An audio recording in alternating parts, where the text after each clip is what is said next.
Tonight, we explore the life and legacy of Abraham Lincoln, the boy who grew up in a log cabin, worked by candlelight, and carried books through the woods, only to one day become the president who preserved a fractured nation. From humble beginnings to historic speeches, and from moral battles to the tragic night at Ford's Theatre, this is the story of a man whose shadow still looms over American history. So, before you get comfortable, as always, take a moment to like the video and subscribe to the channel, only if you enjoy our content.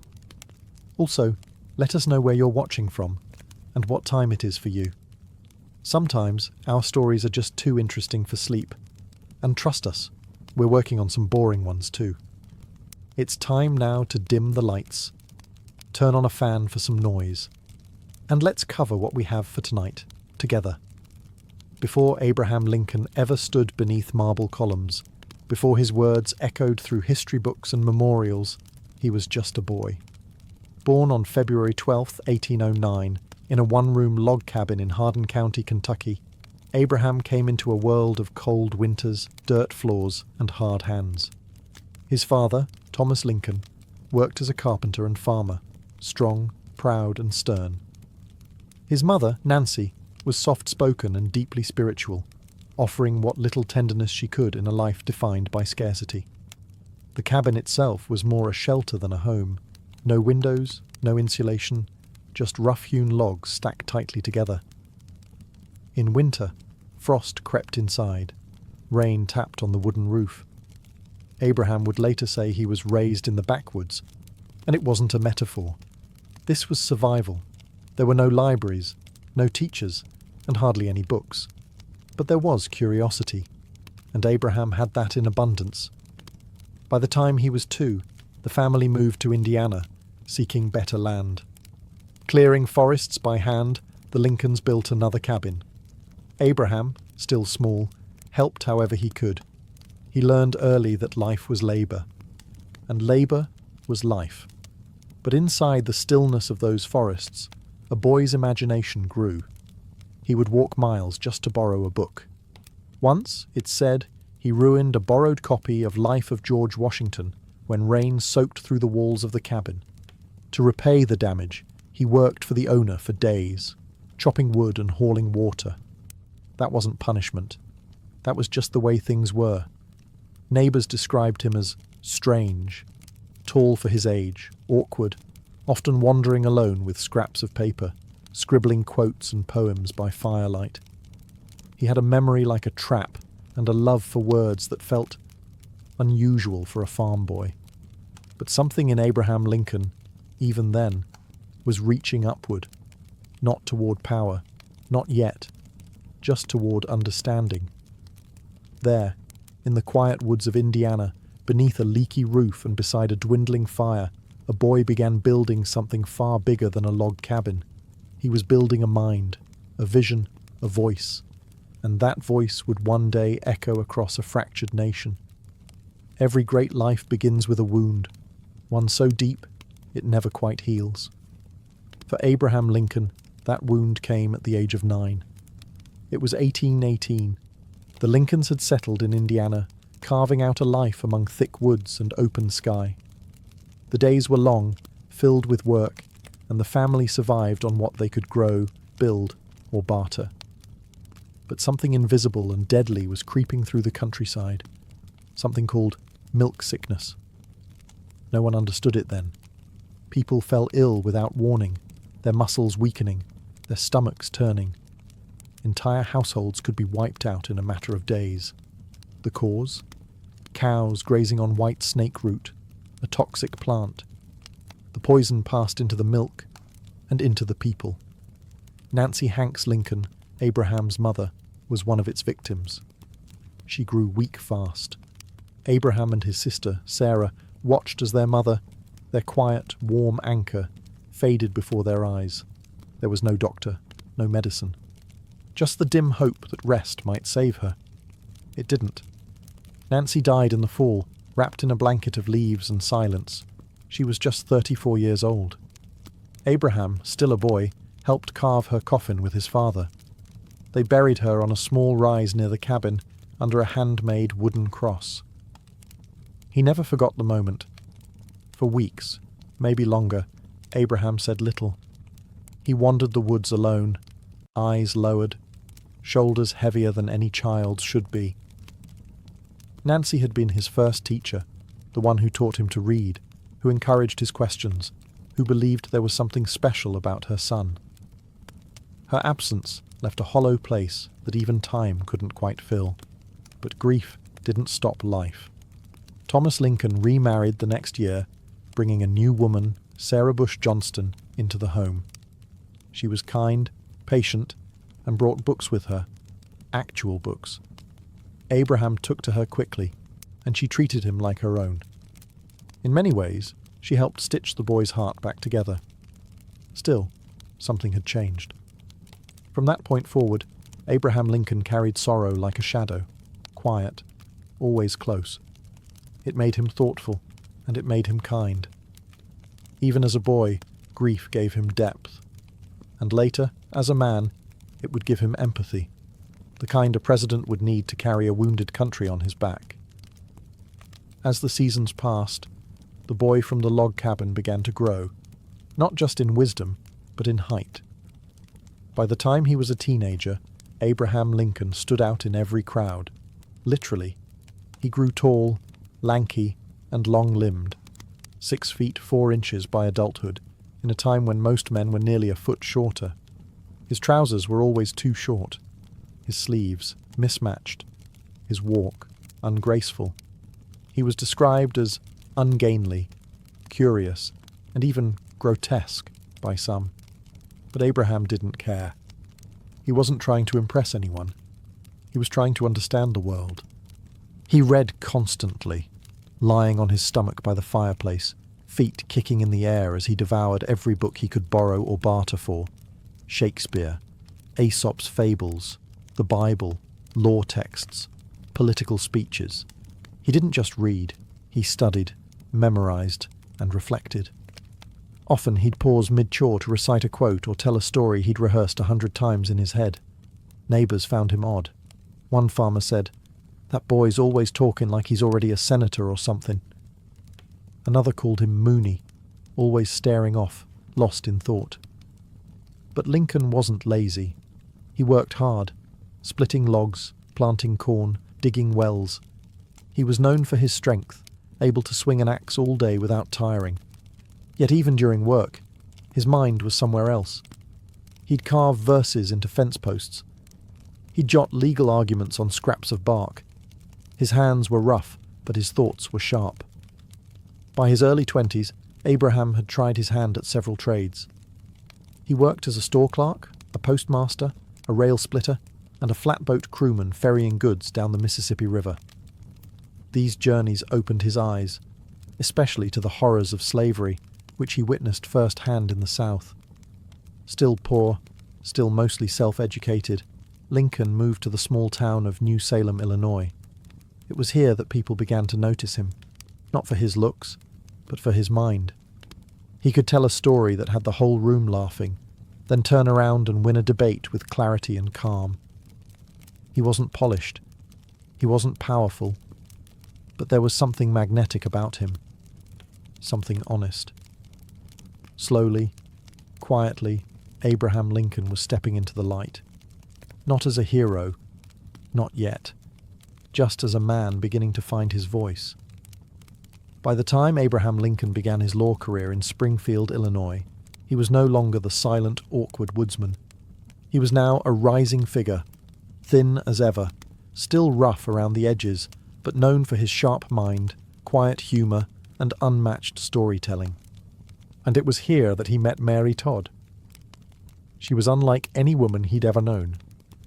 Born into a wealthy Kentucky family, Mary was educated, ambitious, and politically minded, traits not always welcomed in women of the 1800s. But she didn't shrink herself, and she wasn't intimidated by Lincoln's strange appearance or humble background. In fact, she admired his intelligence and his vision. "He's going to be President of the United States someday," she once said, and she meant it. Their courtship was passionate but rocky. Lincoln was unsure of himself, socially, emotionally, even financially. He once broke off their engagement without clear reason, spiraling into a period of depression so deep that friends feared for his life. He called it the hypo, short for hypochondria, but it was likely what we now recognize as clinical depression. He felt unworthy of her, maybe of happiness altogether. But somehow, the bond between them endured. They eventually married on a rainy November day in 1842. Abraham was 33, Mary was 23. It was not a perfect marriage. They fought often, especially during times of grief and political stress. Mary could be impulsive and sensitive. Abraham was withdrawn and emotionally guarded. Yet there was affection. And more importantly, loyalty. They would go on to have 4 sons: Robert, Edward, Willie, and Tad. Only Robert would live past his teenage years. The loss of their children, especially the death of young Willie in the White House, would crush Mary and deepen Abraham's melancholy. But in their own way, they carried each other through it. Mary believed in Abraham long before anyone else did. She encouraged his political ambitions, supported his difficult decisions, and endured countless public attacks for standing by his side. Their love wasn't neat or storybook. It was complicated, raw, sometimes painful, but it was real. And in a life filled with loneliness, criticism, and unimaginable pressure, Abraham Lincoln never doubted that one woman, however troubled, truly believed in him. In November of 1860, Abraham Lincoln was elected the 16th President of the United States. But there was no celebration in the South. His name hadn't even appeared on ballots in 10 southern states. To many there, his election wasn't a political shift. It was a direct threat to their way of life. Within weeks, South Carolina seceded from the Union. One by one, 6 more states followed. They formed the Confederate States of America, with their own president, their own government, and a promise to defend slavery. Lincoln hadn't even taken office yet. When he finally arrived in Washington in March 1861, under heavy disguise due to assassination threats, the country was already on the brink. He wasn't stepping into a presidency, he was stepping into a firestorm, and then, the spark, Fort Sumter. On April 12, 1861, Confederate forces opened fire on a U.S. military fort in South Carolina. The Civil War had begun. Lincoln's goal was clear, at least to him: preserve the Union, keep the country whole. But not everyone agreed with how to do that. He faced pressure from all sides: radicals who wanted immediate emancipation, moderates who feared change, border states that were teetering, and a divided Congress unsure whether Lincoln was up to the task. And truthfully, no one knew if he was. He had never led an army. He had no formal military training. His generals were indecisive, arrogant, or both. Early battles were disastrous. Thousands died. The North was humiliated, and people began to ask aloud if Lincoln was in over his head. But he never lost focus. He read reports late into the night, held endless meetings, studied maps until his eyes blurred. He visited wounded soldiers in field hospitals, shook hands with widows, and walked among the common people whenever he could. The White House itself became a kind of war room, and sometimes a prison. Lincoln barely slept. His shoulders slumped, his face hollowed. He was aging before the nation's eyes. Yet through it all, he remained steady. Not because he was sure he would win, but because he believed the Union was worth saving. The country was burning, and Abraham Lincoln, quietly and deliberately, walked into the flames. As the Civil War dragged into its second year, Abraham Lincoln faced a choice, one that would define not only his presidency, but the soul of the nation. The Union had suffered terrible losses. The public was growing weary, and whispers grew louder. What are we fighting for? For Lincoln, the war had begun as a fight to preserve the Union. But as the months passed and the blood spilled across fields and rivers, that purpose no longer seemed enough. Slavery, the moral wound at the center of America, could no longer be avoided. Lincoln hated it, always had. He once called it a monstrous injustice, but he also knew that ending slavery was a dangerous move. It risked alienating the border states that remained loyal to the Union. It could divide the North, and politically, it could destroy him. Still, he waited, he watched, and after the bloody Union victory at Antietam in September 1862, he made his decision. He would act. On January 1st, 1863, President Lincoln signed the Emancipation Proclamation. It declared that all enslaved people in Confederate-held territories were now and forever free. Legally, it was limited. It didn't free slaves in the border states, and it couldn't reach areas the Union didn't control. But symbolically, it was massive. With a single stroke of the pen, Lincoln reshaped the war. It was no longer just a battle for unity. It became a battle for human freedom. Critics attacked him. Some said it was unconstitutional. Others said it was too little, too late. But Lincoln was unmoved. He believed it was not only right, it was necessary. And something else happened too. Thousands of formerly enslaved men joined the Union Army. They fought not just for country, but for their own future. Black regiments like the 54th Massachusetts became symbols of courage and sacrifice. The Emancipation Proclamation did not end slavery. That would take more time, more pain, and a constitutional amendment. But it lit the path forward. Lincoln had taken a gamble, a moral stand in the middle of chaos. And though the cost would be high, the meaning of the war, and of America itself, had changed forever. By 1863, the Civil War had become a grinding, endless tragedy. Towns turned to graveyards, fields became oceans of mud and bone, and the man at the center of it all, President Abraham Lincoln, was bearing a weight no human was meant to carry. He was, in many ways, the loneliest man in America. Photographs from the time show a man transformed. His once youthful face was now lined, sunken, solemn. His eyes carried the heaviness of 1,000 telegrams announcing the dead. Sleepless nights, political warfare, and personal grief had carved deep shadows into his features, and grief followed him everywhere. In 1862, the Lincoln's 11-year-old son, Willie, died suddenly of illness while living in the White House. The boy had been Lincoln's joy, intelligent, curious, full of laughter. His death devastated the family. Mary was inconsolable. She wore black for years, dabbled in spiritualism, and slipped further into emotional turmoil. For Abraham, it was one more wound in a life already marked by loss. Yet, he kept going. He read casualty lists each morning. He paced the halls of the executive mansion deep into the night. Sometimes he visited hospitals to speak with wounded soldiers, quietly moving from bed to bed, holding hands, offering comfort, often with tears in his eyes. He wrote letters to grieving parents, each word measured, personal, human.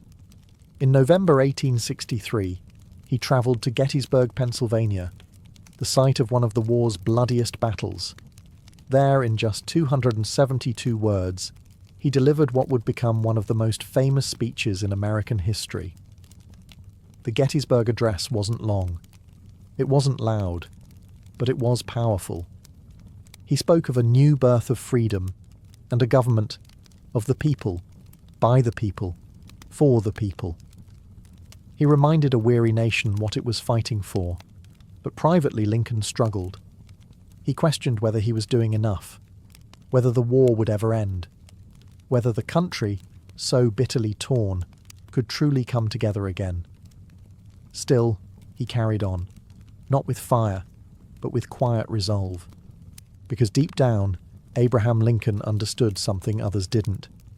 That leadership wasn't about appearing strong. It was about remaining steady, even when everything around you was falling apart. On April 14th, 1865, the sun rose over Washington, D.C., warmer and quieter than usual. The war was ending. Just 5 days earlier, General Robert E. Lee had surrendered at Appomattox Courthouse. After 4 long, bloody years, Peace was finally within reach. Abraham Lincoln felt it. For the first time in months, maybe years, he smiled more freely, walked a little lighter. He told his cabinet that morning he felt a great weight had been lifted. That afternoon, he took a carriage ride with Mary. They spoke of the future, of travel, of returning to normal life. For a moment, they were simply husband and wife again, not symbols, not survivors. That evening, they decided to attend a play at Ford's Theatre. The production was Our American Cousin, a light-hearted comedy. Lincoln arrived late and took his place in the presidential box overlooking the stage. He settled into his chair, a silk American flag draped gently in front of him. Then, at 10:15 p.m., while the audience erupted in laughter at a well-timed joke, a man slipped through the door behind him. John Wilkes Booth. A well-known actor and passionate Confederate sympathizer, Booth saw Lincoln not as a leader, but as a tyrant, and he believed that by killing him, he could revive the dying Southern cause. With a small Derringer pistol, Booth fired a single shot into the back of Lincoln's head. Chaos erupted. Booth leapt to the stage, shouting, "Sic semper tyrannis! Thus always to tyrants!" and escaped into the night. Lincoln was carried, unconscious and bleeding, across the street to a nearby boarding house. He was laid in a small bed, far too short for his towering frame. Doctors could do nothing. He never regained consciousness. At 7:22 the next morning, Abraham Lincoln took his last breath. Secretary of War Edwin Stanton, standing at the foot of the bed, whispered, "Now he belongs to the ages." The man who had held a fractured nation together through war, loss, and doubt, was gone. And the White House door, which had always opened to him, would never open again. After Abraham Lincoln's death, the country entered a strange kind of silence, as if the war had taken its final breath with him. His body was placed in a simple wooden coffin and carried through the streets of Washington. Thousands lined the roads in mourning. Some stood in silence. Others wept openly. Entire families travelled for miles just to glimpse the passing of the train that would carry him home to Springfield, Illinois. The funeral procession stretched across cities and states. It was not just a farewell. It was a reckoning. Lincoln had become more than a man. He was now a symbol, a memory, a question whispered across generations. What does it take to hold a broken country together? He never lived to see the 13th Amendment officially adopted, the law that finally abolished slavery in every corner of the United States. But it passed because of him, because of the Emancipation Proclamation, because of the war he chose to finish, no matter the cost. He also never saw Reconstruction, the fragile and painful attempt to rebuild the South and redefine American freedom. Some historians argue that if he had lived, it might have gone differently, less harsh, more just. We'll never know. But his words endured. At Gettysburg, in his second inaugural address, in countless letters and speeches, Lincoln left behind not just policies, but principles, humility, compassion, a deep belief in the possibility of a more perfect union. He was not flawless. He was cautious, sometimes slow to act, often depressed, frequently overwhelmed. But he never lost sight of the bigger picture, and that's why his shadow still lingers, in classrooms and courtrooms, on coins and monuments. In times of division, people still turn to Lincoln, not because he had all the answers, but because he never stopped asking the right questions. What does freedom mean? What does unity cost? What must we endure to live up to our ideals? Abraham Lincoln once said, "The better angels of our nature must guide us forward." And maybe that's what he became in the end. Not just a leader of his time, but a quiet angel of ours. Long before the American Revolution became a war, it was a feeling. Quiet at first, then impossible to ignore. In the mid-1700s, the 13 British colonies in North America were thriving.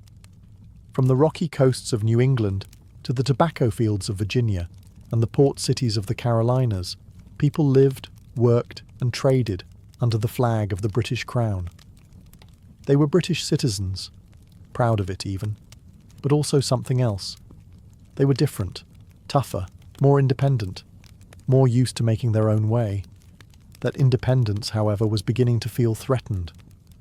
After Britain's costly victory in the 7 Years' War, the empire needed money. So it turned to the colonies, imposing taxes and trade restrictions. The colonists were asked to help pay for a war they hadn't started, and for a royal army many of them didn't want. It wasn't just the money, it was the principle. No taxation without representation. It wasn't just a slogan, it was a declaration of dignity. The Stamp Act of 1765 taxed newspapers, legal documents, even playing cards. The Townshend Acts taxed everyday goods like glass and tea. And then came the Tea Act, which led directly to a protest that would become legendary, the Boston Tea Party. On a cold December night in 1773, colonists disguised as Mohawk warriors boarded British ships in Boston Harbour and dumped 342 chests of tea into the water. It was dramatic, it was defiant, and it was the last straw. The British government responded with the Coercive Acts, or as the colonists called them, the Intolerable Acts. These laws punished Massachusetts harshly, closing its port and putting the colony under military rule. Suddenly, this wasn't just about taxes, it was about control, about whether distant rulers could govern people who had built a life of their own.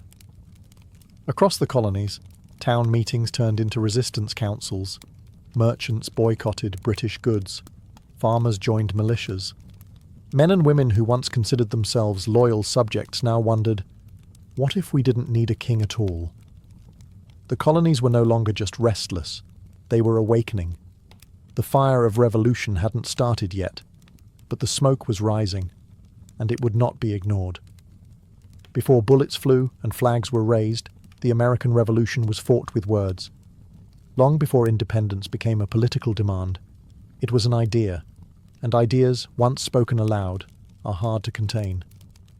In taverns and coffee houses, at dinner tables and in churches, ordinary colonists began asking extraordinary questions.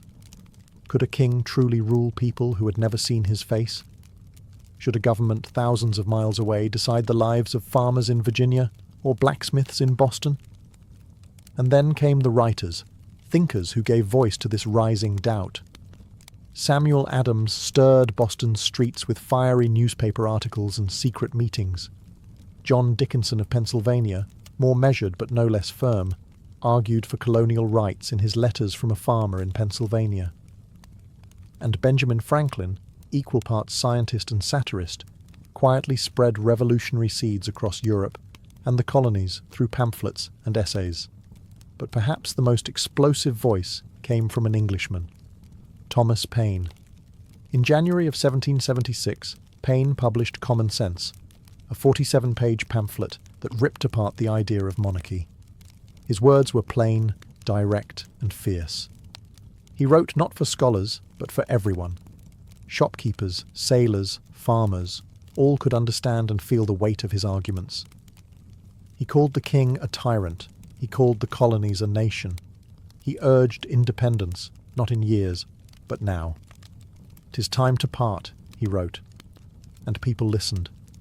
In just a few months, Common Sense sold over 100,000 copies, staggering numbers for the time. His words lit a match that would help ignite a revolution. But it wasn't just pamphlets.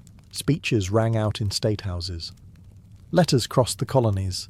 The written word became a weapon, passed from hand to hand, heart to heart. And through these words, the colonies began to see themselves differently, not as scattered provinces, but as a single people with shared purpose. The British had muskets, the colonists had messages. And sometimes, words cut deeper than steel. The American Revolution would still need soldiers and sacrifice. But first, it needed voices brave enough to say what others only dared to think. It began under cover of darkness. On the night of April 18th, 1775, British troops quietly marched out of Boston. Their mission was clear: arrest colonial leaders Samuel Adams and John Hancock in Lexington, then seize weapons stockpiled in nearby Concord. They hoped to move swiftly, silent and unnoticed. But the countryside was already watching. Thanks to a network of spies, patriots had learned of the British plan. They knew time was short, riders were needed, fast, fearless men who could alert the militias before the redcoats arrived. The most famous of them was Paul Revere. He didn't ride alone. That night, Revere was joined by William Dawes and later Samuel Prescott. Each took separate routes through Massachusetts, galloping through villages and farms, pounding on doors, shouting the alarm. "The regulars are coming out!" Not the British, as legend claims. Everyone in the colonies still considered themselves British, but they knew what it meant.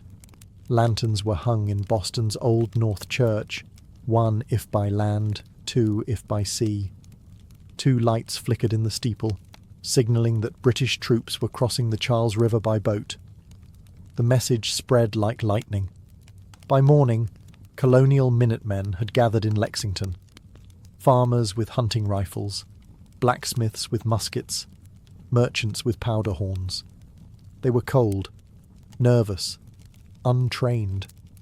And then, just after sunrise, British soldiers arrived. The 2 sides faced each other on the village green. No one knows who fired the first shot. But in that moment, a crack in the still morning air, history shifted. 8 colonists were killed. The British pushed onto Concord, only to find most of the weapons had been moved. Skirmishes broke out all along the return path to Boston. Militiamen, hiding behind trees and stone walls, fired at British columns from every angle. It was no longer a protest. It was war. The shot heard round the world, as it would later be called, marked the beginning of open rebellion. And it all started with riders in the night. Ordinary men who lit the fuse not with fire, but with urgency, courage, and a willingness to risk everything for a cause just beginning to take shape. In the early days of the Revolution, leadership was as uncertain as the morning mist over the New England hills. Amid chaos and untested militias, one man emerged as the natural choice to lead the rebellion: George Washington. Washington was not an obvious leader in the conventional sense. He was tall, reserved, and had a quiet dignity that set him apart. Before the war, he had already earned respect as a surveyor, a soldier in the French and Indian War, and a gentleman of Virginia's planter class. Yet, despite his distinguished background, he was not immune to doubts. Like many colonists, he had experienced setbacks and failures, but those experiences only honed his resolve. When the Second Continental Congress was assembled, the task of uniting the colonies under a single banner seemed insurmountable. Divisions ran deep, and the idea of a standing army was fraught with suspicion. In this fragile atmosphere, Washington was chosen as the commander-in-chief of the Continental Army. His appointment was less about grand promises and more about the quiet strength he projected, a reliability that inspired trust among his peers. From the very beginning, Washington understood the enormity of the task. He knew that a conventional military strategy, akin to European warfare, was impossible for an army of farmers and tradesmen armed with mismatched muskets and scant supplies. Instead, he embraced a strategy of resilience and persistence, turning setbacks into lessons. In battles that often ended in retreats or inconclusive skirmishes, his calm demeanour provided a steadying force for his men. His leadership was not marked by grand speeches or theatrical gestures.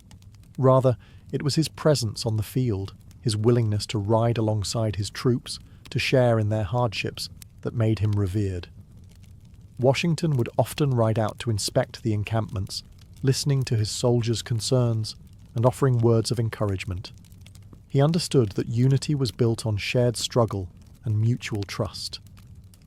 As the war wore on, Washington's reputation grew.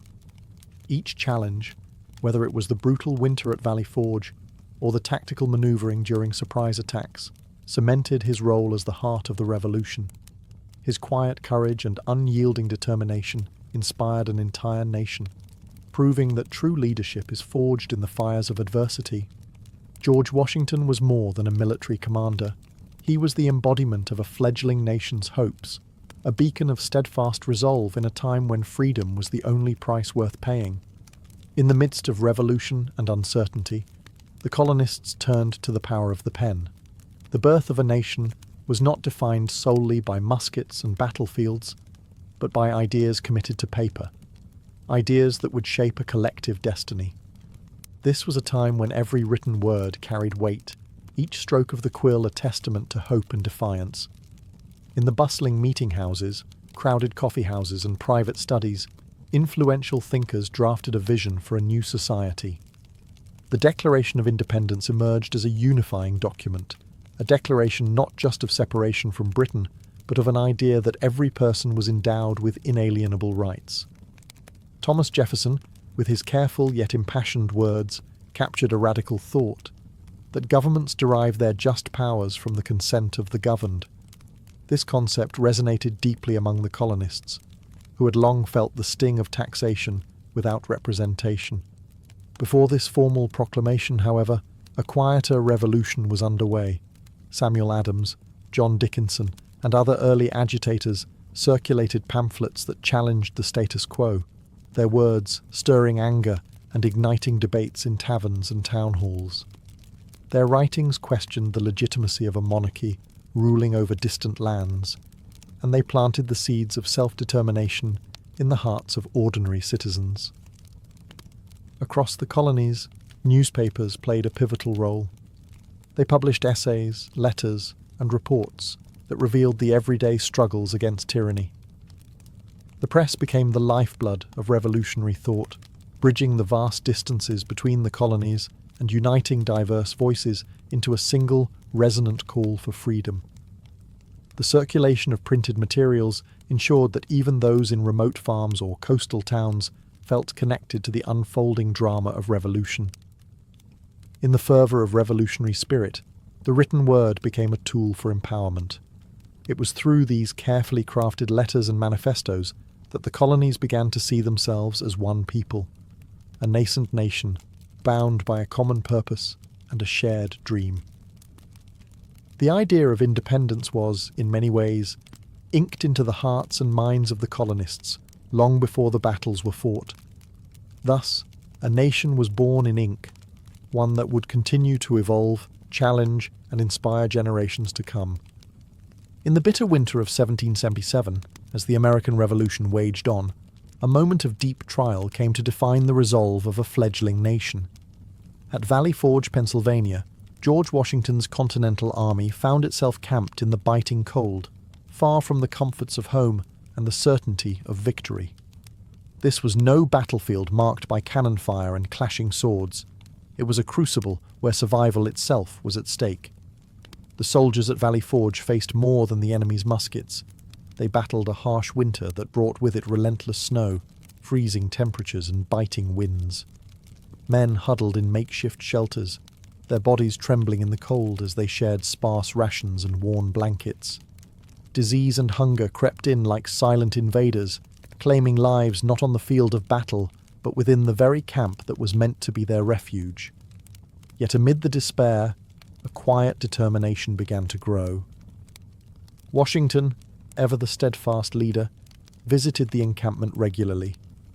He moved among his men, not with grand speeches, but with a presence that conveyed solidarity. He understood that to rebuild an army from the ashes of defeat, morale had to be kindled like a flickering flame in the dark. In those grim months, the soldiers' spirits were slowly forged anew. The arrival of Baron von Steuben, a disciplined Prussian officer, marked a turning point. With patient instruction and rigorous drills, von Steuben transformed the ragged militia into a force capable of standing up to the British regulars. His training programs instilled discipline and confidence, converting chaos into a semblance of order. The hardships at Valley Forge were as much a test of character as they were of endurance. Every day was a struggle against the elements, and every night was a silent promise that the fight for independence would continue. The soldiers learned not only to survive the winter, but to bond together in shared hardship, their collective spirit warming the coldest of nights. In that crucible of suffering, a resilient army was reborn. The lessons learned at Valley Forge of unity, perseverance, and unwavering commitment would carry the Continental Army forward. The brutal winter, while claiming many lives, also cemented a resolve that would prove pivotal in the battles to come. As the conflict on American soil raged on, the struggle for independence was not fought solely with muskets and marching soldiers. It was also waged in the halls of diplomacy. Recognizing that the British Empire's might stretched far beyond the colonies, the revolutionaries knew they needed help from beyond the Atlantic. Thus began a global game of alliances, where former enemies of the crown became unexpected allies. Benjamin Franklin, with his wit and wisdom, emerged as a master diplomat. Sent to France, he carried not only the words of a fledgling nation, but also the hopes of a people yearning for freedom. In Paris, Franklin's charm and intellect captivated the French court. He painted a picture of a nation oppressed by tyranny, a people united in their quest for liberty. His appeal resonated deeply with the French, who, still smarting from their own recent losses in the 7 Years' War, found a kindred spirit in the American struggle. In 1778, the French government, moved by both ideological kinship and strategic interest, officially allied with the American cause. French support brought not only financial aid and supplies, but also soldiers and naval power. French warships soon patrolled the Atlantic, complicating British plans and tipping the scales of battle. The alliance was a turning point, a signal that the revolution had transcended local grievances to become a matter of global importance. But the American Revolution was more than just a Franco-American affair. Other European powers saw opportunity amid Britain's overextended empire. Spain and the Dutch Republic, too, lent quiet support. Although they were not formal allies in the same way as France, their assistance, whether through covert arms shipments or by opening new fronts against the British, added to the mounting pressure on the Crown. These international allies turned a regional uprising into a worldwide contest. The American colonists were no longer isolated rebels, but participants in a larger struggle against imperial dominance. With support coming from across the ocean, the revolution began to take on a new dimension, a fight for freedom that echoed the Enlightenment ideals spreading across Europe. Through diplomacy and perseverance, the revolutionaries transformed their isolated struggle into a global movement. And as ships loaded with French cannon and Spanish supplies set sail for America, the message was clear. The fight for liberty was not confined to a single land, but was a universal cry against tyranny. By 1781, the tides of revolution were turning decisively against the British. In a bold and carefully orchestrated maneuver, General George Washington, alongside French forces under General Rochambeau and a formidable French naval fleet, set a trap at Yorktown, Virginia, a coastal town the British believed was a safe haven. The British, under the command of General Charles Cornwallis, had taken refuge in Yorktown, confident that the natural defences and access to the Chesapeake Bay would allow them to regroup and resupply. But Washington had other plans. Through a series of secret communications and careful coordination with their French allies, American and French forces converged on Yorktown from both land and sea. This dual approach meant that Cornwallis found himself encircled on all sides. As the combined forces laid siege, the mood in Yorktown shifted from defiance to desperation. For weeks, colonial and French soldiers set up trenches, placed artillery, and tightened the noose around the British position. Every day, they bombarded the entrenched enemy with cannon fire. The relentless artillery duels echoed over the quiet countryside, a steady reminder that the end was near. Inside the besieged town, Cornwallis grew increasingly isolated. His supply lines were cut off by the French navy, which patrolled the bay with unyielding vigilance. Reinforcements were a distant hope, as the British government's focus had shifted to other theatres of war. The reality was stark. His position at Yorktown was untenable. In a final, fateful move, after weeks of bombardment and dwindling supplies, Cornwallis recognised that resistance was futile. On October 19, 1781, he formally surrendered to General Washington. The surrender was not just a military capitulation, it was the symbolic end of British rule in America. The fields of Yorktown, once marked by the tension of siege warfare, became hallowed ground, a testament to the power of unity and determination. The victory at Yorktown reverberated far beyond the battlefield. It compelled the British government to negotiate an end to the conflict, leading to the Treaty of Paris in 1783, which officially recognized American independence. In that moment, the dream of a new nation shifted from a rebellious hope to a tangible reality. A nation born not only of battle, but of courage, strategy, and the unwavering belief in freedom. After the cannon fire faded and the banners of surrender were raised, the American Revolution's true legacy began to emerge, not merely in the formation of a nation, but in the enduring idea of freedom itself. The Revolution had achieved more than military victories. It had sparked a profound transformation in how people viewed government, rights, and the human spirit. In the wake of war, the fragile dream of independence now faced the daunting task of nation-building. The newly freed colonies grappled with establishing a system of governance that would reflect the ideals for which they had fought. The Articles of Confederation, their first attempt at unity, soon revealed their limitations. It became clear that a stronger framework was needed, one that balanced the power between state and federal authorities while protecting individual liberties. This need led to the Constitutional Convention of 1787, where delegates from across the states came together to forge a new blueprint for governance. The debates were intense and at times bitter. Compromises were made on everything from representation to the balance of power, yet the underlying principle remained steadfast. Government must serve the people, and power must derive from the consent of the governed. As the United States began to take shape, the ideas of equality and natural rights continued to inspire. The Declaration of Independence, penned by Thomas Jefferson, had declared that all men are created equal. Although that promise was not fully realized at the time, it planted a seed that would grow and evolve through centuries of struggle for civil rights and social justice. The revolutionary ideals resonated far beyond American shores.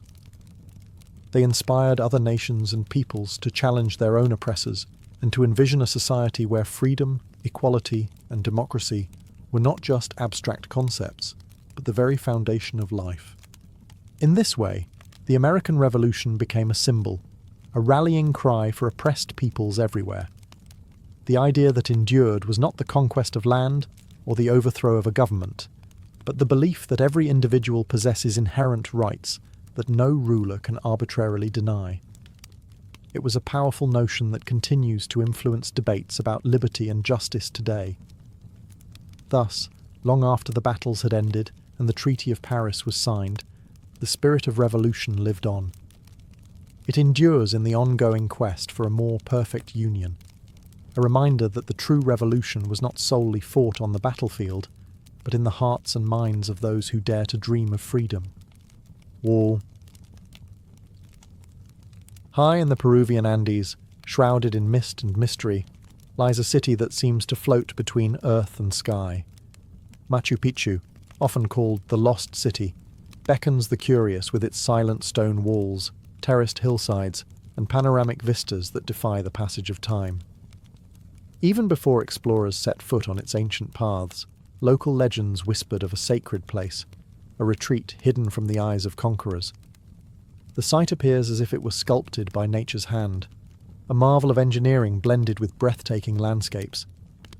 Its location atop a ridge, embraced by lush green peaks and swirling clouds, suggests that its builders chose this perch deliberately. Was it a fortress, a royal estate, or a spiritual centre? The answer remains veiled in the echoes of history. Machu Picchu's architecture speaks of both precision and artistry. Smooth, carefully cut stones fit together without mortar, reflecting a mastery that seems almost otherworldly. Here, nature and man converse silently. Stone terraces, designed to tame steep slopes, now support vibrant vegetation and terraced fields that once fed a thriving population. The city's layout, comprising temples, plazas, and residential quarters, reveals an advanced understanding of astronomy, water management, and urban planning. Every structure appears imbued with symbolism, hinting at the sacred rituals that may have taken place within its walls. Even in its abandonment, the city exudes a calm dignity. Weathered walls and overgrown pathways speak of centuries gone by, yet Machu Picchu endures, a monument to a people whose ingenuity transcended the limitations of their time. Its isolation has preserved an ancient serenity, a timeless snapshot of a culture that flourished high above the ordinary. Local lore mingles with scholarly debate. Some believe Machu Picchu was a royal retreat for Inca emperors. Others propose it was a ceremonial center, a place where the natural world and the spiritual realm intersected. The site's remote setting suggests that it was intentionally hidden, a refuge from the turmoil of empire, or a sanctuary for those seeking communion with the divine. The mystery of Machu Picchu is not only in its origins, but also in its silence. Abandoned suddenly, its stories lie locked in stone, inviting each generation to decipher its secrets. Who built this marvel, and why did they leave it to nature's embrace? The answers lie in the layers of history, waiting to be uncovered. At the heart of Machu Picchu's mystery lies the story of its creators, the Inca, masters of stone and sun. These people were not merely builders, they were visionaries who saw the world through a lens of cosmic balance and divine order.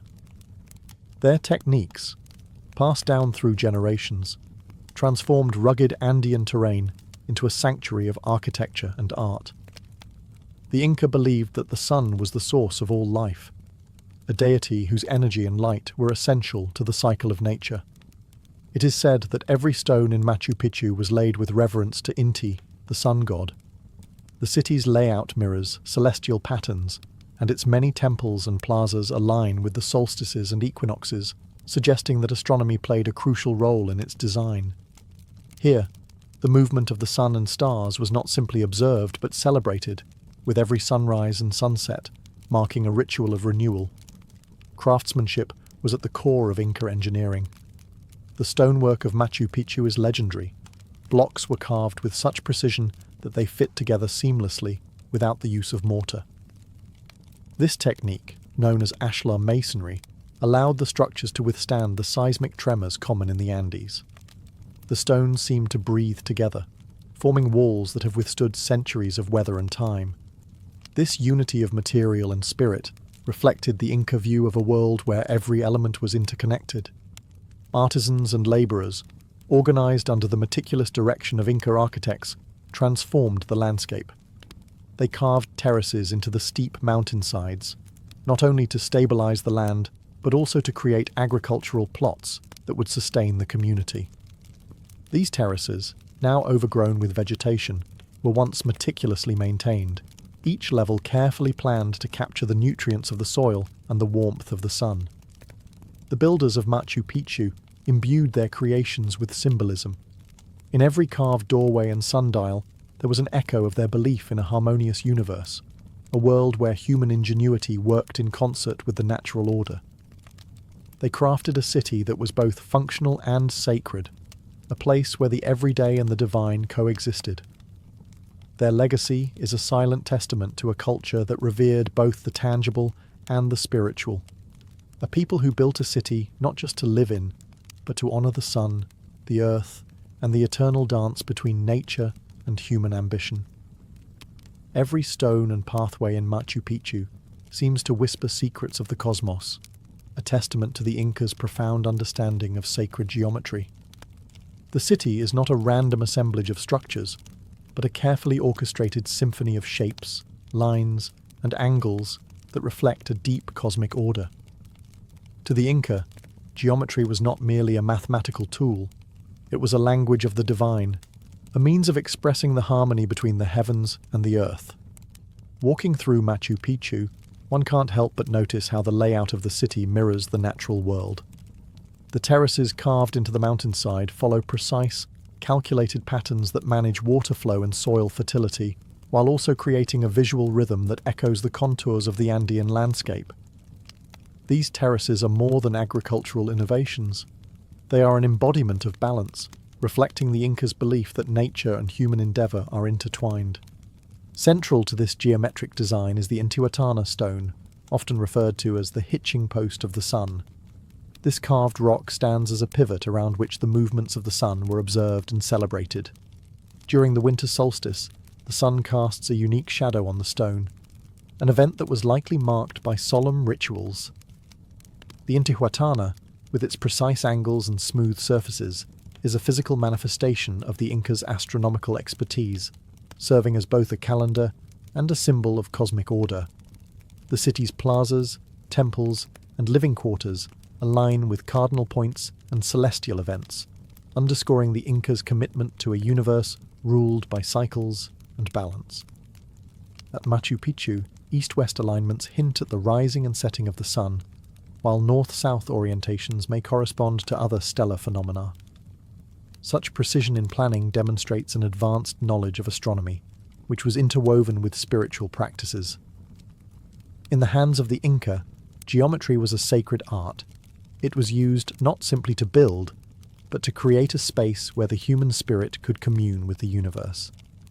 The layout of Machu Picchu invites visitors to ponder their place in the grand tapestry of existence, a reminder that the cosmos, with all its intricate design, is both a mystery and a mirror reflecting the beauty of human aspiration. Through this intricate geometry, the lost city becomes more than an archaeological wonder. It transforms into a portal, bridging the tangible world with the realm of the divine. Despite its breathtaking beauty and ingenious construction, Machu Picchu was mysteriously abandoned, leaving behind questions that have puzzled historians for centuries. The silence of the city, preserved in the Andean mists, speaks volumes about a sudden departure, a departure that transformed a vibrant hub into an eternal enigma. Several theories attempt to explain why the Inca would leave behind a place that showcased their most refined achievements. One prevalent idea suggests that the abandonment was a strategic decision. As the Spanish conquistadors swept through the Andes, the Inca may have intentionally evacuated Machu Picchu to keep it out of enemy hands. Hidden high in the mountains, the city was perfectly suited for defense. Yet its isolation could also serve as a sanctuary, a place to retreat when the tides of war turned against them. Another theory posits that natural factors played a role.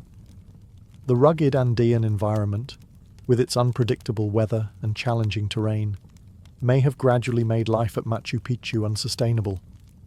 Frequent earthquakes and landslides could have damaged key structures or disrupted the delicate balance of water and agriculture that the terraces depended upon. Over time, these environmental pressures might have forced the inhabitants to seek safer, more accessible areas. Yet another perspective looks to internal dynamics. Some historians speculate that political shifts within the Inca Empire led to the city's abandonment. As power centers shifted and new capitals emerged, Machu Picchu may have lost its administrative and cultural significance. What was once a royal retreat or a spiritual center might have simply been left behind as the currents of history moved in a new direction. Regardless of the cause, the abandonment of Machu Picchu was not marked by destruction or decay, but by a quiet withdrawal. The city was left as if its inhabitants had vanished overnight, leaving behind perfectly aligned stone structures and terraced fields that slowly reclaimed their purpose in nature. This deliberate preservation has allowed Machu Picchu to endure through the centuries, offering modern visitors an unaltered glimpse into the Incas' sophisticated world. Today, the mysteries of abandonment only add to the allure of Machu Picchu. The silence of its empty plazas and the whispers of its forgotten corridors invite us to ponder the fate of a people whose wisdom and ingenuity were matched only by the enigmatic end of their great city.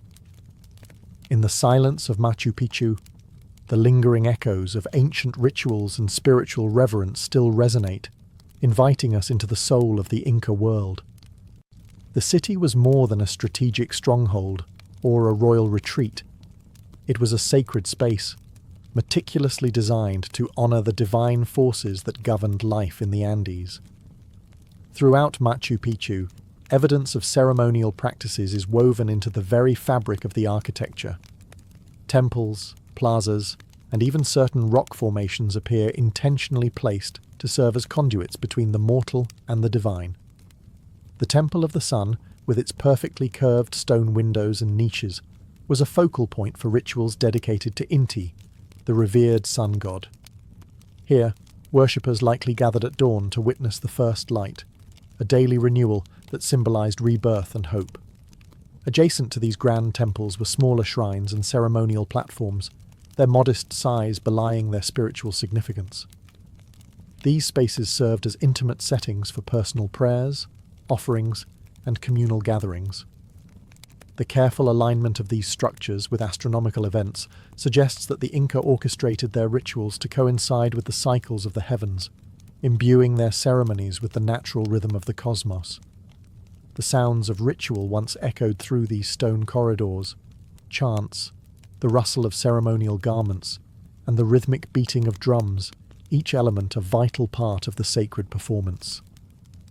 Offerings of food, textiles, and even precious metals were likely presented to appease the gods, to ensure fertility of the land and prosperity for the people.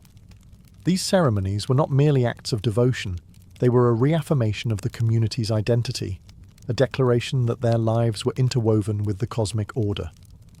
The very layout of Machu Picchu hints at this deep connection with the spiritual realm. Pathways and staircases guide visitors from everyday life into zones imbued with sacred purpose. Each step taken is a journey through layers of history and belief, a progression from the mundane to the divine. Even today, as modern visitors walk these same paths, a sense of reverence pervades the air. The rituals of the past, though long silent, continue to speak through the stones and terraced fields, a timeless testament to a culture that sought to bridge the gap between earth and sky, between the human and the eternal. Beneath the well-trodden paths and stone terraces of Machu Picchu lies a world that remains unseen, a hidden life that thrived long before modern eyes discovered its secrets. Beyond the grand temples and ceremonial plazas, everyday spaces tell a quieter story of daily life in an ancient city suspended in the clouds. The residential quarters of Machu Picchu offer a glimpse into the lives of its inhabitants. Narrow, winding streets connect clusters of stone houses, each built with the same meticulous care as the public buildings. These dwellings, though modest compared to the temples, were designed to accommodate families whose lives were intertwined with the city's spiritual and agricultural rhythms. Inside, spaces once buzzed with daily activities, the preparation of food, the mending of textiles, and the shared laughter of community. The absence of modern amenities is replaced by a profound ingenuity, an architecture that integrated natural light, ventilation, and the surrounding landscape into everyday living. Water was the lifeblood of Machu Picchu. Ingenious channels and fountains were not only feats of engineering, but also a testament to the importance of water in sustaining life. These systems distributed water from nearby streams to fields, homes, and public areas, ensuring that both the sacred and the mundane were nourished. The delicate balance between urban planning and natural resource management speaks to a deep understanding of the environment that the inhabitants possessed. Archaeologists have uncovered remnants of workshops where skilled craftsmen worked diligently, fashioning tools, ceramics, and textiles. These artisans contributed to the daily rhythm of the city and helped maintain its cultural identity. The artifacts they left behind provide clues to the methods and materials used in their work, hinting at a sophisticated economy that supported not only survival, but also artistic expression. In the quiet corners of Machu Picchu, vestiges of community life, such as communal hearths and storage areas, reveal that the city was once a bustling centre of interaction. It was a place where individuals came together to share knowledge, trade goods, and celebrate the changing seasons. Though the grand structures capture the imagination, it is the hidden, everyday spaces that truly reflect the heartbeat of this lost city. The hidden life of Machu Picchu is a reminder that every stone has a story, and every path echoes with the voices of those who once lived, loved, and built a world in the clouds. Even as the stones of Machu Picchu stand in silent testimony to the brilliance of the Inca, they also whisper of a sudden and unexplained departure. The city, once filled with the voices of daily life and the rhythms of ritual, now rests in quiet solitude, a place where nature and time have gently reclaimed what was once a bustling centre of human endeavour. The abandonment of Machu Picchu remains one of its greatest mysteries. Historians and archaeologists have long debated the reasons behind its sudden desertion. Some suggest that the city was intentionally abandoned to protect sacred knowledge and treasures from the Spanish conquistadors, who sought to dismantle the Inca way of life. Others believe that a series of natural calamities, earthquakes, landslides, or a prolonged drought, might have made life unsustainable in such a high-altitude environment. Walking through the ruins, one cannot help but feel the lingering echoes of a community that vanished almost overnight. The finely crafted stone walls, terraces, and staircases stand undisturbed, as if frozen in the moment of departure. There is no evidence of a violent struggle or chaotic destruction. Instead, Machu Picchu appears to have been quietly left to the embrace of the mountains. Its abandonment was not marked by debris or signs of a hasty escape, but by a deliberate withdrawal, a choice to leave behind a masterpiece of architecture and culture. This mysterious exodus only deepens the allure of the lost city. The empty plazas and silent corridors evoke questions about the lives that once animated the space. Who were the people who gathered in these squares?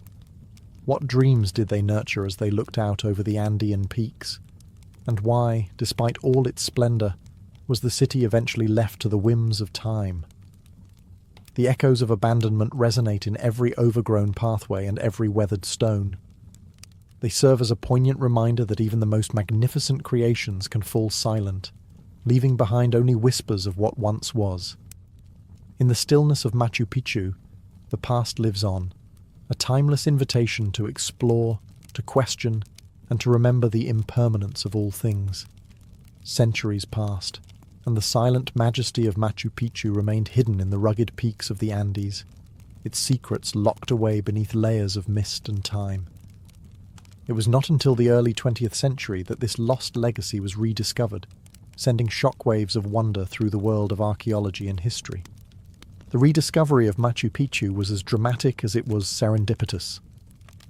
In 1911, the American explorer Hiram Bingham, guided by local indigenous whispers and legends passed down through generations, stumbled upon the ancient city. His arrival at the site unveiled a masterpiece of Inca engineering, one that had been preserved by its remote location and the protective embrace of the mountains. Bingham's expedition captured the imagination of the global community. Photographs and accounts of the breathtaking vistas, the precision-cut stonework, and the enigmatic structures quickly spread beyond academic circles. Suddenly, the world was introduced to a civilization that had once flourished in harmony with nature and the cosmos, a culture that had achieved the impossible in both art and architecture. The rediscovery of Machu Picchu sparked a new era of research and cultural renaissance. Scholars from around the globe converged on the site, seeking to piece together the history of a people who had mastered both the natural and spiritual worlds. New techniques in archaeology, ranging from aerial surveys to advanced dating methods, began to unravel the complex tapestry of the city's past. Every stone, terrace, and carved niche was examined, each offering clues about the Incas' innovative agricultural systems, their sophisticated urban planning, and their deep spiritual connection to the environment. Beyond the academic realm, Machu Picchu quickly became a symbol of cultural pride for Peru and the broader indigenous heritage of the Americas. Efforts to preserve and study the site were ramped up, ensuring that its legacy would endure for future generations. Local communities embraced the influx of interest, blending modern tourism with traditions that celebrated the ancient Inca way of life. Rediscovering Machu Picchu was more than an archaeological triumph. It was a reclamation of history. It reminded the world that even in the remote corners of our planet, extraordinary stories lie hidden, waiting for the curious and the brave to bring them into the light. Today, Machu Picchu is not merely an archaeological marvel preserved in stone. It is a living legacy that continues to inspire and educate people from around the globe. The ancient city stands as a testament to the ingenuity, resilience, and spiritual depth of the Inca civilization, a legacy that reverberates in modern culture, art, and even the way we approach sustainable living. For the people of Peru, Machu Picchu is a source of immense national pride. It represents not just the achievements of the past, but also the vibrant cultural heritage that continues to shape contemporary identity. Local communities honour the ancient traditions by integrating Inca customs and folklore into everyday life. Festivals, rituals, and crafts celebrate the connection between the present and the ancient world, ensuring that the spirit of the Inca remains alive in the hearts of new generations. The global fascination with Machu Picchu has also transformed it into a beacon for cultural tourism and international dialogue. Visitors from every corner of the world come to experience its breathtaking vistas, intricate stonework, and the palpable silence that speaks of centuries gone by. This influx of global interest has not only boosted local economies, but has also fostered cross-cultural exchange, allowing modern societies to reflect on sustainable practices and the importance of living in harmony with nature. Scholars and scientists continue to study Machu Picchu, using cutting-edge technology and innovative research methods to unlock further secrets of Inca society. Drones, satellite imagery, and 3D mapping have revealed new insights into the city's construction, its water management systems, and its astronomical alignments. These discoveries contribute to a deeper understanding of how the Inca interacted with their environment, offering lessons on resilience and sustainability that are increasingly relevant in today's world. Furthermore, Machu Picchu has inspired artists, writers, and filmmakers who draw upon its mystique to create works that resonate with themes of mystery, nature, and the passage of time. This creative legacy ensures that the spirit of Machu Picchu endures far beyond its physical remains, continuing to evoke wonder and reflection. In this way, Machu Picchu lives on, a timeless bridge between the ancient and the modern, reminding us that the greatest legacies are those that inspire continuous discovery and reflection. Ludwig van Beethoven was born into a world of sound, a world filled with the melodies of church choirs and the strains of local folk tunes. From his earliest days, his environment pulsed with music. His father, Johann, recognized a spark in young Ludwig and pushed him to master the piano and violin. Even as a child, Beethoven displayed an uncanny ability to memorize and reproduce complex musical phrases. His determination and raw talent quickly set him apart in the bustling musical scene of Bonn, where every note carried the promise of greatness. Yet, amid the applause and accolades, subtle shadows began to gather. In his late teens, Ludwig experienced the first hints of trouble, moments when the world of sound would blur and fade. At first, it was a slight buzzing in his ears, an occasional distortion during rehearsals. As he practiced relentlessly, these disturbances grew more pronounced, leaving him momentarily disoriented. But the young Beethoven pressed on, channeling these strange experiences into his compositions. In the vibrant salons and crowded concert halls of his youth, Beethoven's music was a testament to the beauty of sound. His early works echoed with the passion of youth and the precision of a prodigy. Yet, even as he basked in success, he began to sense a profound change. The music that once flowed effortlessly now came with an undercurrent of challenge. The vibrations of a piano's keys, the resonance of a cello's deep tones, these were becoming not only his instruments of expression, but his lifelines. His genius was already being recognized across Europe, yet his internal world was shifting. The seeds of his later silent struggles were sown in these early years. Even as critics marveled at his dynamic compositions, Beethoven was learning to listen not just with his ears, but with his entire being. Every sound, every silence, was a note in the symphony of his life. This was the beginning of a journey that would redefine what it meant to hear. In the innocent exuberance of his early performances, Beethoven's passion for music was limitless. Little did he know that the very challenge that would later seem insurmountable, his gradual descent into silence, was also the key that would unlock a deeper, more profound understanding of music itself. As Beethoven's star rose in the courts of Vienna, an insidious change began to take hold. At first, the signs were subtle. A muffled note here, a missed beat there. Conversations grew difficult, and the rich textures of symphonic harmonies slowly slipped away like echoes in a vast, empty hall.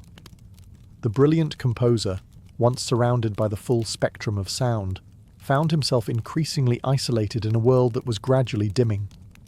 By his early 30s, Beethoven's hearing loss had become undeniable. Letters filled with despair began to circulate among his closest friends and colleagues. In private moments, he would trace the contours of his piano, almost as if trying to feel the music that his ears no longer could. Yet, in the midst of this personal catastrophe, a remarkable transformation was underway. Unable to rely on the conventional pathways of sound, Beethoven turned inward. He began to explore music through its physicality, its vibrations. Every thump of the bass drum, every subtle tremor from a string's resonance, was now a language of its own. He discovered that by placing his hand on the instrument, he could feel the pulse and intensity of the notes. In these tactile moments, he found solace and inspiration, a way to reconnect with the art he loved. This new way of experiencing music became his secret ally. While the world outside struggled to understand his condition, Beethoven was learning to hear with his body and his memory. He recorded melodies in his mind with astonishing clarity, each vibration etched into the fabric of his soul. In his secluded study, surrounded by sheets of paper filled with notations, he composed symphonies that would later shake the foundations of classical music. But this journey was not without its torment. The isolation and frustration of losing something as fundamental as hearing weighed heavily on him. Every silence felt like a loss, and every vibration was a reminder of what was fading. Yet, it was in this crucible of despair that Beethoven's most innovative ideas were forged. His inner world, now filled with a new kind of sound, was beginning to shape his legacy. A legacy defined not by what he lost, but by what he discovered in the quiet. In the echoing stillness of his own making, Beethoven embraced the challenge. His struggles with deafness became the very canvas upon which he painted his greatest musical visions, visions that would forever change the way we understand the power of silence and sound. When the vibrant notes of concertos and operas became elusive, Beethoven discovered an alternative language, vibrations. In his silent world, every physical pulse from the instruments around him transformed into a tangible sensation. As his hearing continued to deteriorate, he learned to rely on the rhythmic thrum of strings and the resonant beat of percussion to guide him. He would press his hand against the piano, feeling the reverberations travel through his skin, connecting him to the pulse of the music. The sensation of vibration soon evolved into a method of hearing that was uniquely his own. Beethoven would sit in his modest studio, where the heavy, resonant tones of a well-tuned piano filled the room. Placing his hand on the instrument's soundboard, he absorbed every nuance. The deep rumble of a bass note, the gentle tremor of a high-pitched trill. Each vibration carried meaning, a silent symphony that his mind would translate into complex, layered compositions.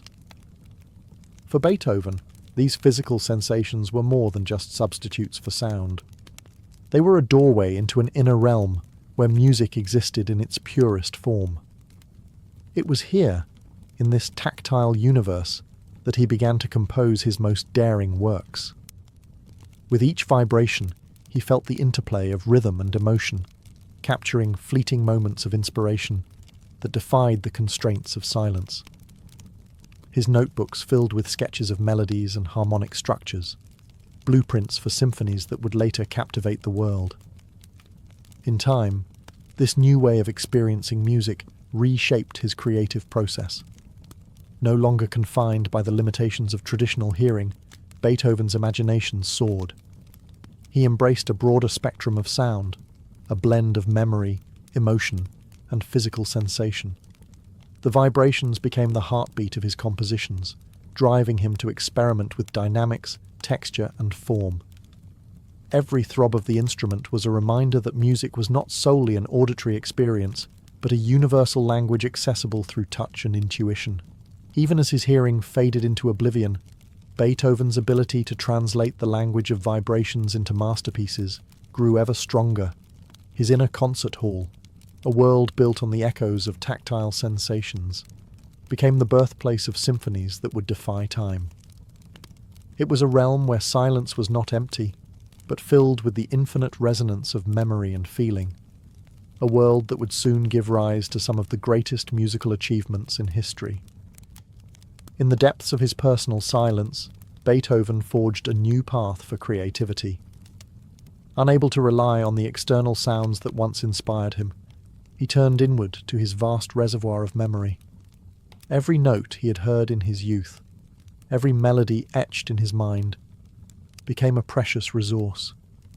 In his private study, surrounded by scattered sheets of paper and ink-stained manuscripts, he composed in a language of silence, a language where every stroke of the pen was a testament to his indomitable spirit. Beethoven's process became intensely solitary. He would sit for hours, sometimes days, immersed in thought as he carefully crafted each musical phrase. Without the distraction of ambient noise, his inner world took center stage. Memories of long-ago concerts, the timbre of orchestral instruments, and the emotional cadences of his early compositions guided his hand. He transcribed these recollections with a precision that bordered on the mystical, turning recollected sound into written masterpieces. The act of composing transformed into a meditative experience. Beethoven learned to hear the music within the confines of his mind, a process both painstaking and transcendent. He would experiment with variations of themes, modulating and layering them until a complete symphony emerged on the page. In this silent sanctuary, creativity was freed from the constraints of physical hearing. It was an intimate dialogue between his soul and the eternal language of music. Challenges abounded. Frustration, isolation, and the relentless encroachment of silence tested his resolve daily. Yet, in those moments of darkness, he found an unexpected clarity. The absence of sound forced him to focus on the pure structural elements of music: harmony, rhythm, and counterpoint. His later works, marked by intricate interweavings of melody and emotion, are a testament to this refined artistry, a reminder that true genius can flourish even in silence. Beethoven's notebooks reveal the fervour of a mind that refused to be silenced by deafness. Each page is a chronicle of perseverance, capturing the evolution of musical ideas that would later echo across concert halls and generations. His compositions from these silent years are imbued with a raw intensity, as if every note is a defiant proclamation against the void. In the quiet, Beethoven rediscovered music, not as a series of sounds, but as an immersive experience crafted from memory, emotion, and the palpable vibration of life itself. Through this inner music, he created symphonies that continue to resonate with audiences around the world, reminding us that even in silence, there is an eternal song. As Beethoven's silence deepened, a new realm of composition emerged, a realm where sound was felt, not heard, and where the symphony of the inner world became his greatest creation. In this phase of his life, the composer embarked on what many would later call his unheard symphony. It was a body of work that transcended the physical limitations of hearing and embraced the full spectrum of human emotion, memory, and tactile experience. In his secluded study, Beethoven began to experiment with musical ideas that defied convention. No longer relying solely on auditory input, he explored the interplay of rhythm, harmony, and structure through pure intellect and sensation. Every vibration he felt in the instruments, every echo of his own heartbeat, became integral components of his compositions. The resulting music was not a replication of what once was, but a bold reimagining of sound itself. This creative period was marked by intense, almost obsessive dedication. Beethoven would spend countless hours perfecting each movement, meticulously adjusting the dynamics and counterpoints until the music resonated perfectly within his inner ear. His focus was absolute, a meditation on form and feeling that yielded works of profound depth and complexity. The symphonies he composed during these years were characterized by dramatic contrasts, innovative structures, and a poignant, almost haunting quality that spoke to the isolation and determination of his condition. Critics and contemporaries would later marvel at how a man who could no longer hear the world around him could produce music that seemed to capture every nuance of the human experience. His later symphonies, the ones conceived in silence, are celebrated for their emotional intensity and technical mastery. They are works that defy the ordinary, speaking to listeners in a language that transcends sound, a language that is as much felt as it is heard. Within these compositions lies the essence of Beethoven's genius, an ability to turn personal tragedy into a universal expression of hope and resilience. His Unheard Symphony is a reminder that creativity knows no bounds. Even when deprived of one's primary sense, the human spirit can find new ways to perceive, to create, and to inspire. In the silence of his later years, Beethoven transformed loss into art. His music became an everlasting conversation between memory and imagination, a dialogue that continues to captivate, comfort, and challenge us today. The journey into silence was as much a personal battle as it was a creative transformation. As Beethoven's hearing faded, isolation seeped into every aspect of his life. The vibrant concert halls and lively gatherings were replaced by solitude and introspection. In the midst of this loneliness, the composer faced not only the loss of a sense, but the loss of connection with a world that once celebrated him. Each day brought new challenges. Social interactions became strained, as the inability to engage fully in conversation led to misunderstandings and a profound sense of alienation. Beethoven found solace in his music, which became his sole companion. The echo of his own heartbeat, the memory of past sounds and the vibrations of his instruments offered a fragile connection to a world he could no longer hear. Yet it was within this isolation that Beethoven's inner strength shone brightest. Determined not to let silence define him, he immersed himself in his work with an intensity that bordered on obsession. His studio became a sanctuary, a refuge where he could communicate with the universe through the language of music. Every stroke of the pen on manuscript paper, every carefully notated measure, was a step toward reclaiming the lost voices of his past. Friends and patrons witnessed a man transformed by his struggle. While some lamented the loss of the great conductor's listening ear, others marveled at the fierce determination that fueled his compositions. His letters reveal moments of deep sorrow, mixed with bursts of creative inspiration, a testament to the paradox of his condition. In the stillness of his isolated world, Beethoven discovered an unexpected clarity. The quiet allowed him to focus solely on the architecture of his music, the interplay of themes, the balance of dissonance and harmony, and the intricate tapestry of emotion woven into each composition. This period of solitude also forced Beethoven to confront the inner workings of his mind. He delved deep into memories of earlier sounds and performances, reconstructing them with a precision that was almost surgical. These recollections became the foundation for his later works, an archive of auditory treasures preserved in the corridors of his memory. Though isolation brought pain and despair, it also cultivated an inner resilience that would come to define his legacy. Beethoven's battle with loneliness, his relentless pursuit of artistic perfection, despite overwhelming adversity, stands as a powerful reminder that even in the darkest silence, the human spirit can create a light that echoes through eternity. In the absence of external sound, Beethoven constructed an extraordinary inner concert hall, a private realm where music was not experienced through the ears but through memory, emotion, and vibration. This inner space became the wellspring of his creative genius, a place where past experiences merged with unbridled imagination to form a unique musical language. Within this mental sanctuary, every composition was a dialogue between what had been and what could be. Beethoven would close his eyes and recall the symphonies of his youth, the vibrant orchestral clashes, the tender piano melodies, the resonant chords that once filled concert halls. He could almost hear the voices of his mentors and the applause of enraptured audiences.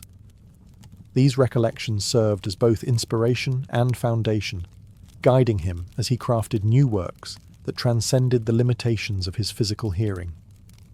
Here, in the silent theatre of his mind, Beethoven experimented with form and structure.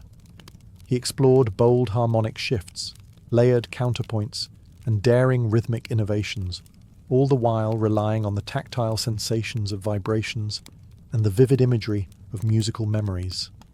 The inner concert hall was not bound by the constraints of reality.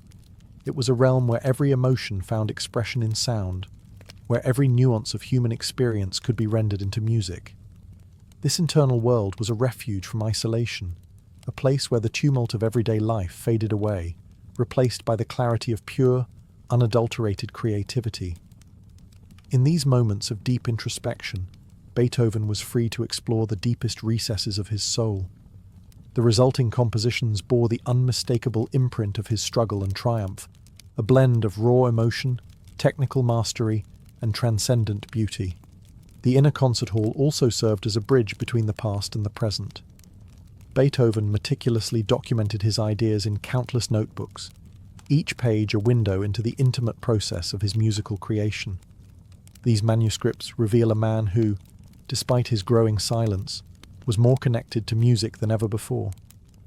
Every note was a memory resurrected, every phrase a testament to the resilience of the human spirit. In this sanctuary of soundless symphony, Beethoven redefined what it meant to create music.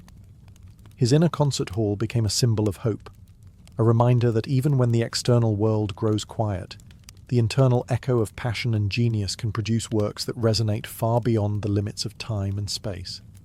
In a world that expected silence from a man who could no longer hear, Beethoven defied expectations with a defiant outpouring of creativity. His silent years were not marked by resignation, but by a fierce determination to push the boundaries of musical expression. Every composition became an act of rebellion against the limitations imposed by deafness, a declaration that art transcends physical constraints. Beethoven's later works, composed in the solitude of silence, were imbued with an intensity and complexity that stunned audiences. He reimagined the symphony as a vast canvas upon which he could explore the full range of human emotion. Each movement was meticulously crafted, balancing intricate counterpoints with bold, dramatic themes. These compositions were not merely music, they were epic narratives of struggle, triumph, and the relentless pursuit of beauty in the face of adversity. Defying the odds, Beethoven continued to innovate, using every tool at his disposal. He relied on mathematical precision, deep-seated memory, and the tactile feedback from instruments to guide his creative process. His notebooks, filled with sprawling sketches of musical ideas, reveal a mind that was constantly at work, an endless conversation between silence and sound. The deaf composer transformed isolation into a catalyst for innovation, channeling his frustrations into works that would forever change the course of Western music. Critics and contemporaries marveled at the audacity of his vision. Even as he lost the ability to hear the performances of his own compositions, he could listen in his mind, ensuring that every detail was perfect. His determination inspired those around him, encouraging fellow musicians to explore uncharted territories in music. Through these defiant acts of creation, Beethoven not only expanded the boundaries of what was musically possible, but also redefined the very nature of art. His late symphonies, concertos, and chamber works are celebrated as triumphs of the human spirit, a powerful reminder that true genius lies in the ability to overcome adversity and transform limitations into boundless possibility. Beethoven's silent years stand as a testament to his indomitable will, a reminder that when the world grows quiet, the inner voice of creativity can speak louder than ever. Long after Beethoven's final breath, his music continues to resonate across time, a timeless echo of brilliance born in silence. His compositions, forged in the depths of isolation and hardship, have transcended the confines of his physical world, touching the hearts and minds of listeners across generations. In every note and every chord, there is a story of struggle, resilience, and an unwavering belief in the transformative power of art. Beethoven's legacy is not measured solely by the symphonies he wrote or the innovations he introduced to musical form. It is defined by the spirit with which he confronted the challenges of his life. His silent years remain a poignant chapter in the history of music, a period when a man, deprived of one of his greatest senses, discovered new ways to perceive and create sound. He taught us that music is not merely an auditory experience, but a profound interplay of memory, emotion, and the human capacity to feel beyond the physical. Today, Beethoven's masterpieces continue to be performed in the world's grandest concert halls and the humblest community gatherings. They serve as a bridge between the past and the present, a dialogue that spans cultures and eras. Audiences listen not just to the notes on the page, but to the echo of a soul that defied silence and turned it into an everlasting song. His journey inspires countless artists, musicians, and dreamers. In classrooms and rehearsal spaces, the story of Beethoven's silent years is recounted as a powerful reminder that limitations can be transformed into sources of creativity. His life challenges us to look beyond our circumstances and to find beauty in the unexpected. Beethoven's eternal echo reminds us that the power of music lies in its ability to communicate the deepest truths of the human experience, a language that speaks directly to the heart, even when the ears can no longer hear. His legacy endures in every performance, every inspired composition, and every life touched by the transcendent sound of his genius.